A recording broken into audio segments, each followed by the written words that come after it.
Asian cup হকিতে পুল বিতে নিজেদের তৃতীয় ও শেষ ম্যাচে দক্ষিণ কোরিয়ার কাছে ৫-১ গোলে হেরেছে বাংলাদেশ।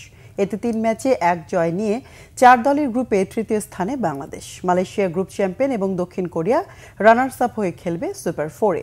এশিয়া কাপ হকিতে আগের আসর সহ ৫ বারের চ্যাম্পিয়ন দক্ষিণ কোরিয়া। তাদের বিপক্ষে জয় তো দূরের কথা, ড্র করাই কঠিন বাংলাদেশের জন্য। পুল বিতে শেষ ম্যাচে বাংলাদেশের বিপক্ষে নিজেদের পার্থক্যটা পরিষ্কার করে দিয়েছে দক্ষিণ কোরিয়া। সহজেই ৫-১ জিতে সুপার 4 পর্ব নিশ্চিত করেছে। এই ম্যাচে এশিয়ান চ্যাম্পিয়নদের বিপক্ষে যত কম গোলে হারা যায় সেই লক্ষ্য নিয়ে টার্ফে নেমেছিল বিপ্লবের দল। যদিও প্রথমার্ধেই ৪-১ গোলে পিছিয়ে পড়ে বড় পরাজয় নিশ্চিত হয়ে যায়।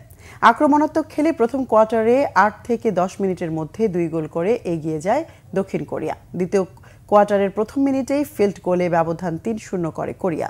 বাংলাদেশকে অসহায় বানিয়ে ২২ মিনিটে স্কোর লাইন ৪-০ করে। তবে দ্বিতীয় কোয়ার্টারের শেষে penalty corner specialist Sohanur Rahman সবুজ গোল করে ব্যবধান কমান। এরপর তৃতীয় কোয়ার্টারে গোল না পেলেও চতুর্থ কোয়ার্টারের শেষ মিনিটে পেনাল্টি স্ট্রোক থেকে ব্যবধান ৫-১ করে কোরিয়া। এই পরাজয়ে ৩ ম্যাচে ১ জয় নিয়ে গ্রুপে তৃতীয় হয়েছে বাংলাদেশ। এখন ৪ সেপ্টেম্বর কাজাখস্তানের বিপক্ষে স্থান নির্ধারণী ম্যাচে জয় পেলে পঞ্চম ও ষষ্ঠ স্থানের জন্য লড়ার সুযোগ পাবে এবং ৬ দলের মধ্যে থাকলে বিশ্বকাপ বাছাই খেলার সুযোগ পাবে বাংলাদেশ।